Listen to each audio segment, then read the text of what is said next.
Chapter 2. And there went a man of the house of Levi, and took to wife a daughter of Levi. And the woman conceived, and bare a son. And when she saw him that he was a goodly child, she hid him 3 months. And when she could not longer hide him, she took for him an ark of bulrushes, and daubed it with slime and with pitch, and put the child therein. And she laid it in the flags by the river's brink. And his sister stood afar off, to wit what would be done to him. And the daughter of Pharaoh came down to wash herself at the river, and her maidens walked along by the river's side. And when she saw the ark among the flags, she sent her maid to fetch it. And when she had opened it, she saw the child. And behold, the babe wept. And she had compassion on him, and said, This is one of the Hebrews' children. Then said his sister to Pharaoh's daughter, Shall I go and call to thee a nurse of the Hebrew women, that she may nurse the child for thee? And Pharaoh's daughter said to her, Go. And the maid went and called the child's mother.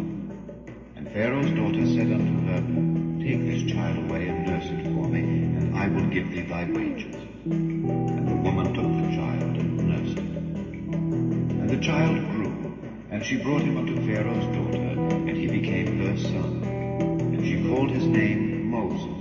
And she said, Because I drew him out of the water. And it came to pass in those days, when Moses was grown, that he went out unto his brethren, and looked on their burdens. And he spied an Egyptian smiting an Hebrew, one of his brethren. And he looked this way and that way, and when he saw that there was no man, he slew the Egyptian, and hid him in the sand. And when he went out the second day, behold, 2 men of the Hebrews strove together. And he said to him that did the wrong, Wherefore smitest thou thy fellow? And he said, Who made thee a prince and a judge over us? Intendest thou to kill me as thou killest the Egyptian? And Moses feared and said, Surely this thing is known. Now when Pharaoh heard this, he sought to slay Moses. But Moses fled from the face of Pharaoh, and dwelt in the land of Midian. And he sat down by the well. Now the priest of Midian had 7 daughters, and they came and drew water, and filled the troughs to water their father's flock. And the shepherds came and drove them away. But Moses stood up and helped them, and watered their flock. And when they came to rule their father, he said, How is it that ye are come so soon today?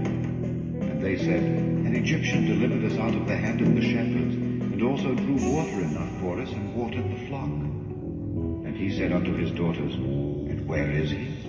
Why is it that ye have left the man? Call him that he may eat bread. And Moses was content to dwell with the man. And he gave Moses Zipporah his daughter, and she bare him a son, and he called his name Gershom, for he said, I have been a stranger in a strange land. And it came to pass, in process of time, that the king of Egypt died, and the children of Israel sighed by reason of the bondage. And they cried, and their cry came up unto God by reason of the bondage. And God heard their groaning, and God remembered his covenant with Abraham, with Isaac, and with Jacob. And God looked upon the children of Israel, and God had respect unto them.